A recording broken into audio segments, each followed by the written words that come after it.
Hello everyone, welcome to my YouTube channel. तो आज मैं स्नेल्स क्लिनिकल एनाटॉमी को स्टार्ट कर रही हूँ। ये मेरे पास इसकी 10th एडिशन है। तो इसमें मैं सबसे पहले हेड एंड नेक को स्टार्ट करूँगी।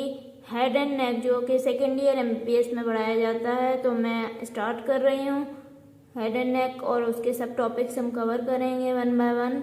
तो स्टार्ट करते हैं। तो मैं ये हेड एंड नेक को स्टार्ट कर रही हूँ। तो आप देख सकते हैं कि इस चैप्टर में कौन कौन से टॉपिक्स हैं। तो ये हमारे पास ओवरव्यू है, और उसके बाद ऑस्टियोलॉजी है। ऑस्टियोलॉजी में भी हमारे पास ये स्कल की ऑस्टियोलॉजी है, और हायोइड बोन की, मैंडिबल की ऑस्टियोलॉजी है, और उसके नियोनेटल स्कल है। उसके बाद हमारे पास स्कैल्प है।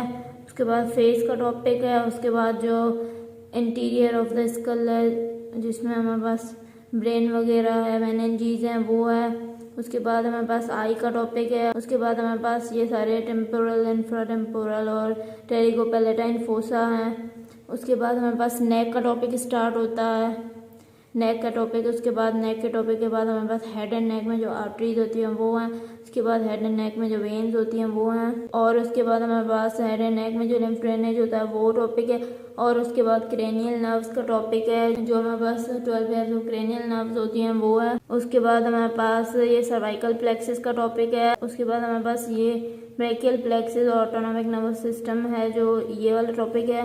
उसके बाद ईयर का पूरा टॉपिक है। उसके बाद जो डाइजेस्टिव सिस्टम हेड एंड नेक में आता है वो टॉपिक है। और उसके बाद रेस्पिरेटरी सिस्टम जो हेड एंड नेक में आता है वो टॉपिक है। और उसके बाद एंडोक्राइन सिस्टम जो हेड एंड नेक में आता है वो टॉपिक है। और उसके बाद ये रेडियोग्राफिक एनाटॉमी, और ये इतनी इम्पोर्टेंट नहीं होती तो नहीं पढ़ाते।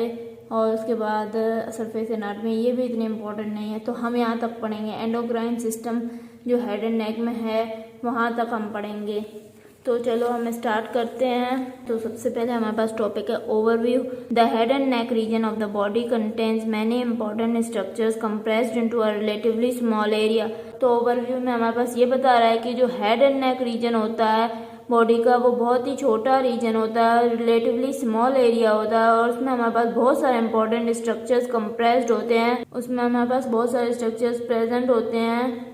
The skull with enclose brain and meninges for most of the head. जो हमारे पास स्कल होता है, स्कल के अंदर हमारे पास ब्रेन होता है, और ब्रेन को लेयर्स कुछ कवर करती हैं जिनको हम बोलते हैं मेनिंजेस। तो स्कल हमारे पास हेड का बहुत सारा हिस्सा बना देता है। The special senses, the eye, ear, olfactory area, taste receptors lie within the skull bones और in the cavities bounded by them.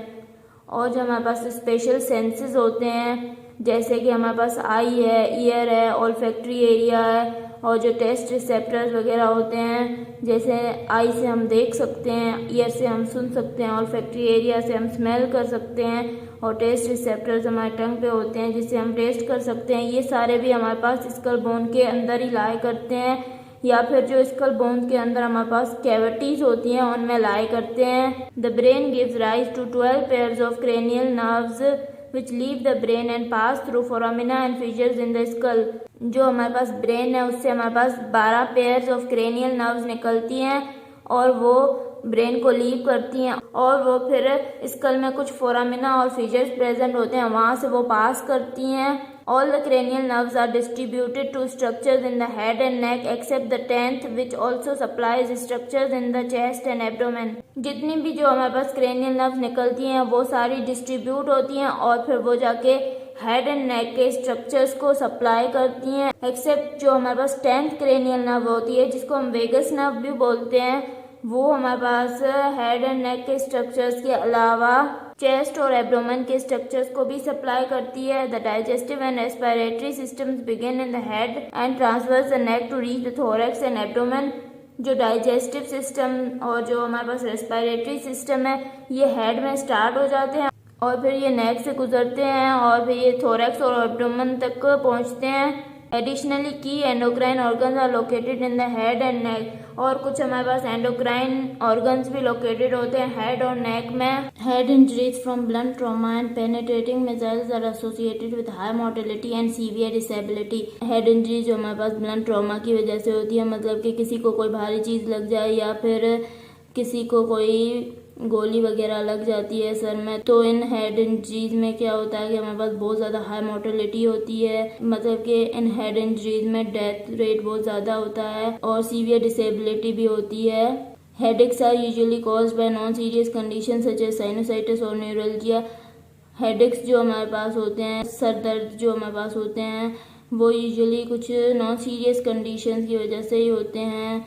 मतलब वो कंडीशंस इतनी ज़्यादा सीरियस नहीं होती, सच एज हमारे पास साइनोसाइटिस या न्यूरल्जिया।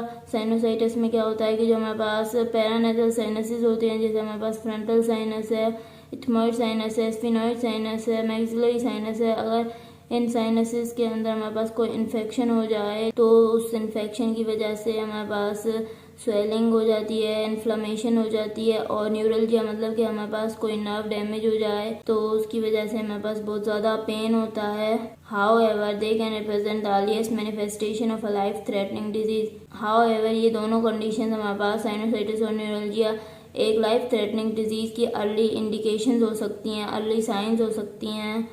मतलब कि कोई बहुत खतरनाक डिजीज़ की ये पहली साइंस हो सकती हैं, साइनोसाइटिस और neuralgia. Facial, scalp and mouth injuries are commonly encountered in practice and vary in seriousness from a small skin laceration to major maxillofacial trauma. जो हमारे पास फेस की, स्कैल्प की और माउथ की इंजरीज होती है वो हमारे पास कॉमनली जो है वो प्रैक्टिस में एनकाउंटर की जाती है। मतलब जो डॉक्टर्स वगैरह के पास ऐसे पेशेंट्स आते हैं उनको कॉमनली प्रैक्टिस के दौरान ट्रीट किया जाता है। और इन इंजरीज की सीरियसनेस वरी कर सकती है एक स्मॉल स्किन लेसरेशन से, मतलब कि एक छोटे से जख्म से एक मेजर मैक्सिलोफेशियल ट्रॉमा तक। मैक्सिलोफेशियल ट्रॉमा मतलब इंजरी जो हमारे पास फेस और जॉस को होती है उसको हम बोलते हैं। Even an untreated boil on the side of the nose can be life threatening.